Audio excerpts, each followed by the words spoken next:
Bonjour chers élèves, bienvenue dans le corrigé d'un autre concours. Cette fois-ci, on va changer un petit peu. Je vais vous proposer le concours de l'École normale supérieure de chimie de l'année dernière. L'École supérieure de chimie qui se trouve à Kénitra. Et on va traiter dans cette partie-là la partie physique. Bien, on commence donc. Donc le sujet, il est là. Donc je vais traiter question par question. Donc, première question, c'est sur le nucléaire. On vous dit, un service de médecine nucléaire reçoit un échantillon d'un composé radioactif 2 jours, donc 2 jours après l'expédition. L'activité de l'échantillon au moment de la réception est 16 puissance 9 becquerels.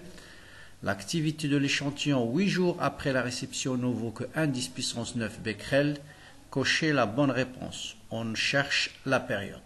Voilà, je vous explique comment il faut faire dans ce type de questions. Donc, dans ce type d'exercice, je vais traiter ou représenter les résultats par un schéma. Toujours essayer de vous aider avec un schéma.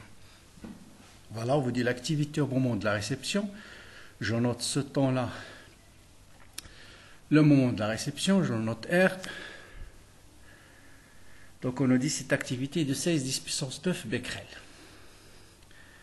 L'activité de l'échantillon 8 jours après, donc voilà de là à là, j'ai 8 jours, il ne vaut que 10 puissance 9 becquerels. Quel est T1,5? Donc à partir de ces données, je dois déterminer T1,5. Donc bien sûr, vous avez plusieurs méthodes. Mais dans ce cas, la plus simple, c'est de remarquer que l'activité au bout de 8 jours, c'est l'activité initiale divisée par 16. D'accord? 16 10 puissance 9 divisé par 16, ça va me donner 1 10 puissance 9. Que je peux écrire sur A1 sur 2 à la puissance 4. Donc tout de suite, je dis que 8 jours, c'est combien? C'est 4 fois T1,5. Donc T1,5 égale 2 jours. Voilà, c'est plus rapide. Bien sûr, vous pouvez écrire 16 10 puissance 9 est égal à 1 10 puissance 9 exponentielle moins lambda t. Déterminer lambda, ensuite déterminer T1,5, c'est plus long. Deuxième question. On vous dit que l'activité au moment de la réception est 2. C'est-à-dire au moment de l'activité de l'échantillon au moment de l'expédition. Parce qu'au moment de la réception, on sait que c'est 1 10 puissance 9. Le moment de l'expédition, c'est ce temps-là. Entre l'expédition et la réception, c'est combien? C'est 2 jours. 2 jours, c'est quoi? C'était 1,5. Donc, tout de suite, je sais que A0, ou A1 plutôt, ça sera A0 sur 2. Parce que ça, c'est au bout de T1,5, l'activité est divisée par 2. D'accord? Donc, A0, c'est 2 fois A1. Combien A1? 10 puissance 9. Donc, ça me donne... D'accord, donc A1 c'est A0 sur 2, donc ce qu'on cherchait A0, donc A0 c'est 2 fois A1, et A1 c'est 16, 2 fois 16 c'est 32, là aussi très rapidement je coche la case 32. Donc, je répète le principe, d'accord, ici je note A0, entre A0 et A1 il s'est passé 2 jours, on vient de montrer que 2 jours c'était 1,5. Donc tout de suite, au bout de T1,5, l'activité a été divisée par 2.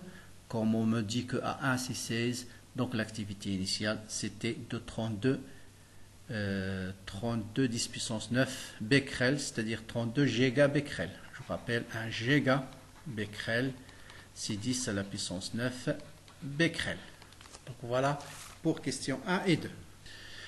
Pour l'exercice 2, bon, la première question elle est très simple. Lors de la catastrophe de Tchernobyl, le césium-37 a été libéré dans l'atmosphère. On vous dit que c'est un noyau radioactif de type β-. L'énergie libérée lors de cette désintégration est très proche de. Bon, là, il suffit d'écrire l'équation de désintégration. Césium-137 55 va donner β- qui est E-1,0 plus un noyau qui va avoir 56 moins 1, 55, c'est le noyau du baryum, et bien sûr le baryum il se trouve sur plusieurs isotopes, et c'est l'isotope 137 qui va être éjecté par cette désintégration. Donc l'énergie libérée, bon c'est un calcul juste, delta M fois C carré delta M fois 1000, hein, delta M en unité de masse atomique. On vous donne ici une unité de masse atomique, faites attention, c'est 1000. Donc il faut multiplier cette différence par 1000. Et la valeur la plus proche, ça va être la réponse B. Exercice 3, on vous dit le thorium est un noyau de type radioactif de type alpha. Sa demi-vie, c'est 18 jours. On dispose à T égale à 0 d'une source de thorium de masse M0, c'est 1 microgramme. On vous donne quelques données numériques. La masse du thorium restante, à la date combien? T1 égale à 36. Voilà, donc la masse restante à l'instant T1 égale à 36. C'est égal à quoi?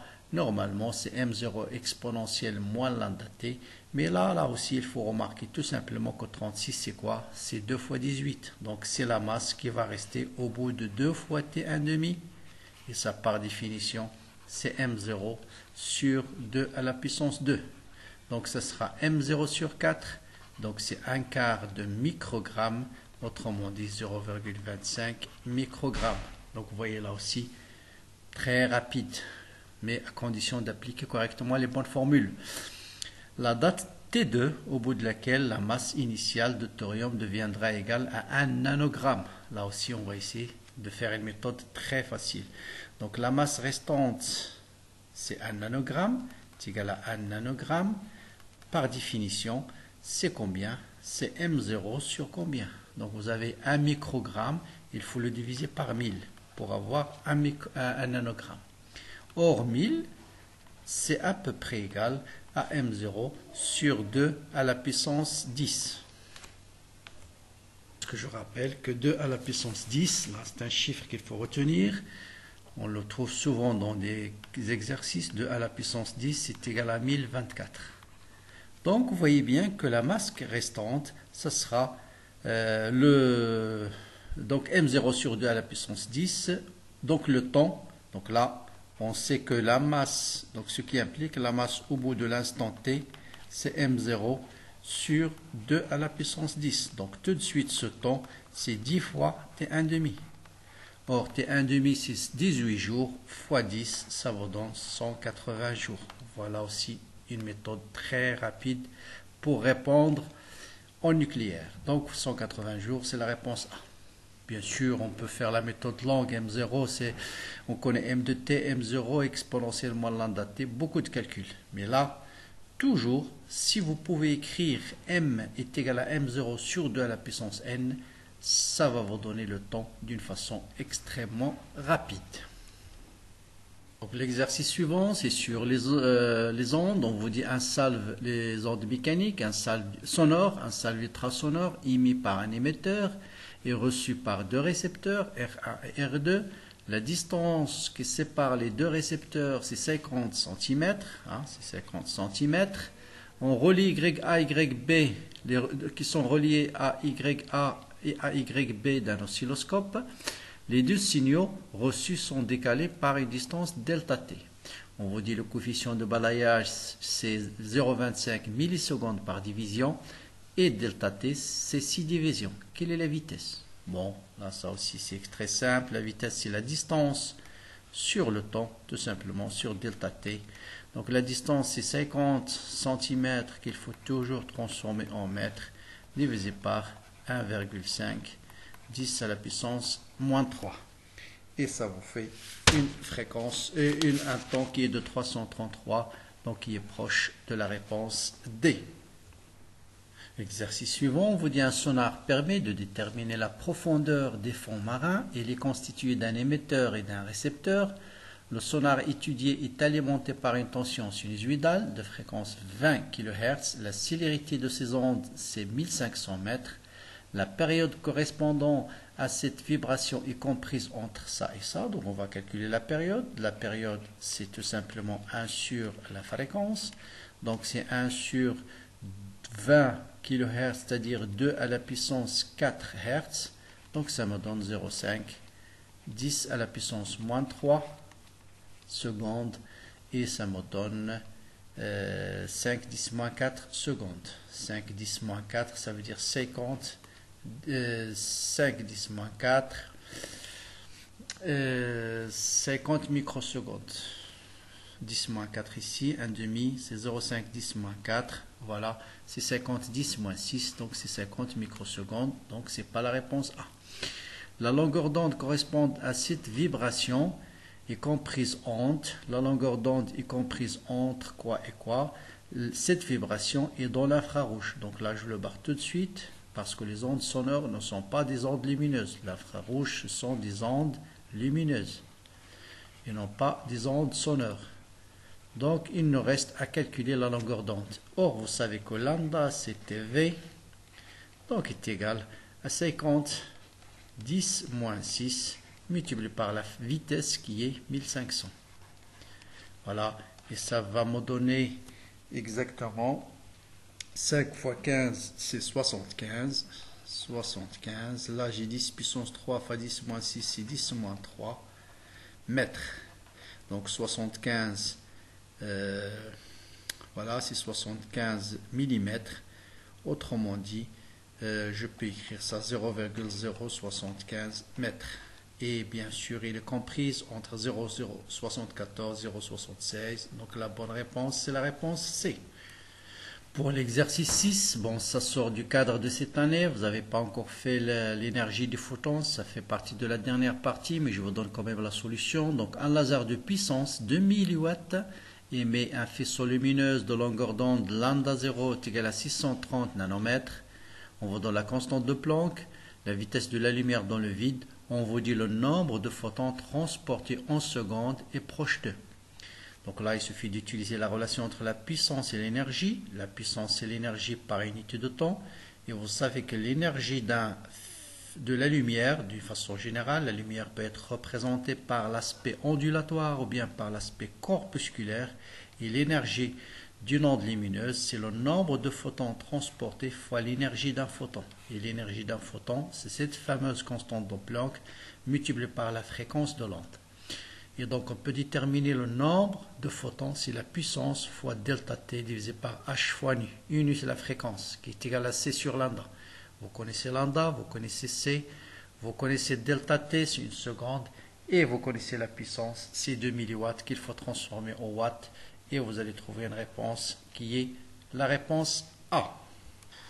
L'exercice suivant, c'est toujours sur les ondes lumineuses, donc ça il est dans le cadre pédagogique. On veut dire un autre laser émet un faisceau lumineux de lumière monochromatique qui se propage dans le milieu transparent et homogène d'indice n. On vous donne l'indice de réfraction. Vous savez la relation n entre la relation entre l'indice de réfraction, la vitesse de la lumière et la vitesse. Donc n c'est c sur v. Donc c c'est la vitesse de la lumière dans le vide, v c'est la vitesse de l'onde dans le milieu considéré. On vous dit sa fréquence et sa longueur d'onde dans le milieu précédent sont. On vous donne la longueur d'onde et on vous demande de déterminer la fréquence. Vous savez que mu est égal non pas à c sur lambda, ça c'est dans le vide, mais dans un milieu c'est v sur lambda. Et la vitesse c'est c sur n, donc ça me donne c sur n fois lambda. Je remplace c par 3 10 puissance 8, lambda par 3 4 tiers, donc 3 lambda c'est 4 tiers, n c'est 4 tiers, pardon il y a une erreur ici, bien donc n c'est 4 tiers et non pas 3 quarts, donc vous voyez déjà si j'avais pris 3 quarts je trouve celui-là, mais en posant 4 tiers je trouve effectivement 0,43 10 puissance 15 Hz, ça veut dire 0,43 10 puissance 12 kHz, et donc la bonne réponse c'est la réponse B. Bien. Bon là c'est juste une question, on vous demande de choisir la bonne réponse.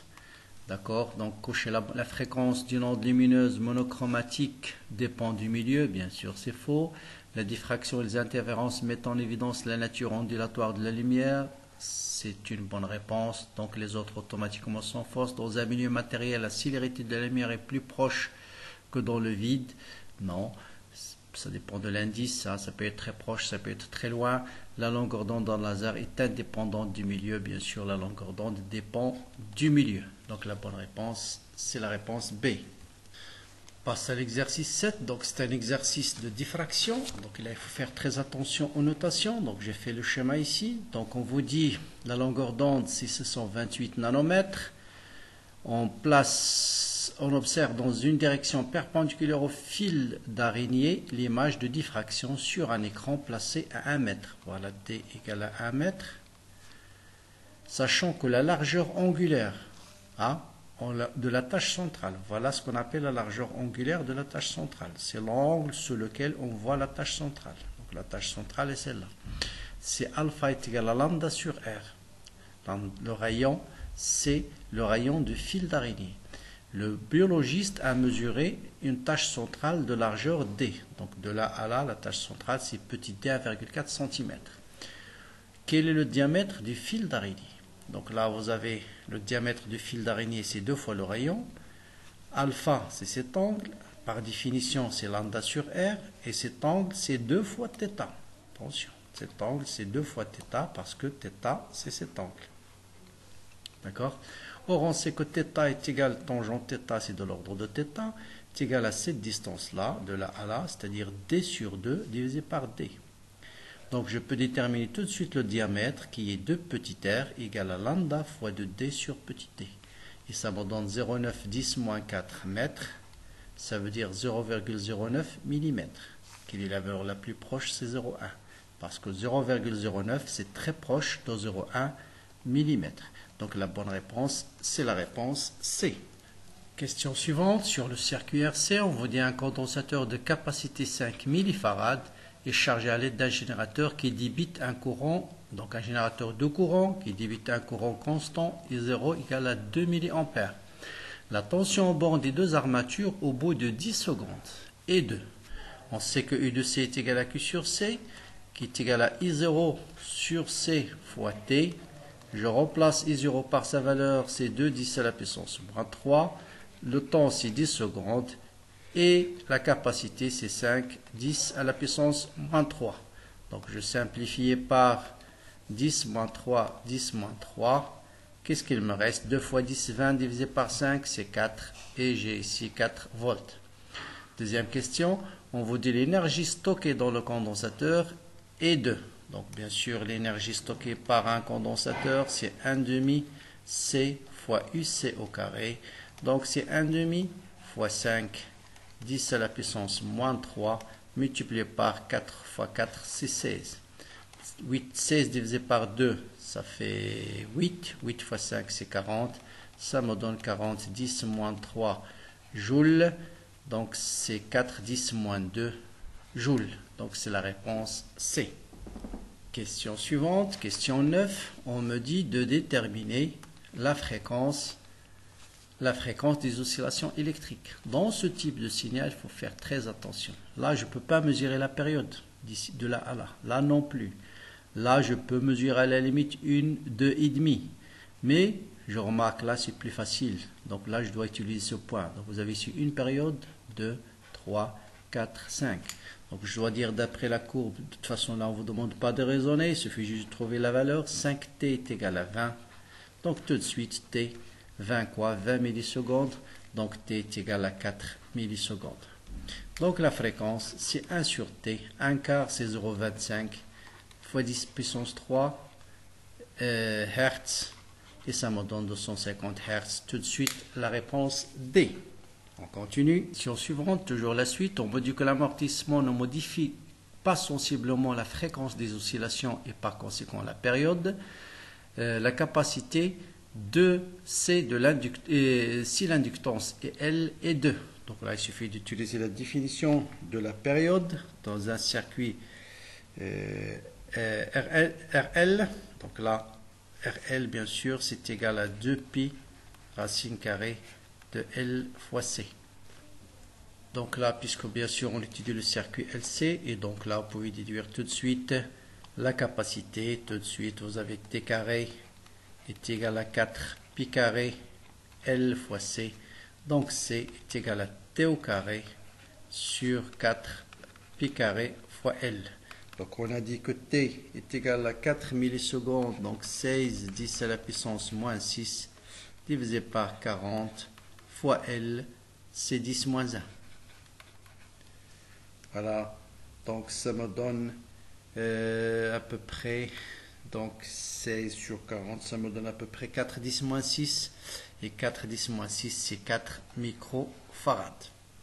Encore ici, c'est donc 16 sur 4, ça vous donne 4. Ce 10 avec celui-là, ça s'en va. Et ça vous donne tout de suite, effectivement, 4 10 moins 6 farad, qui est 4 microfarads.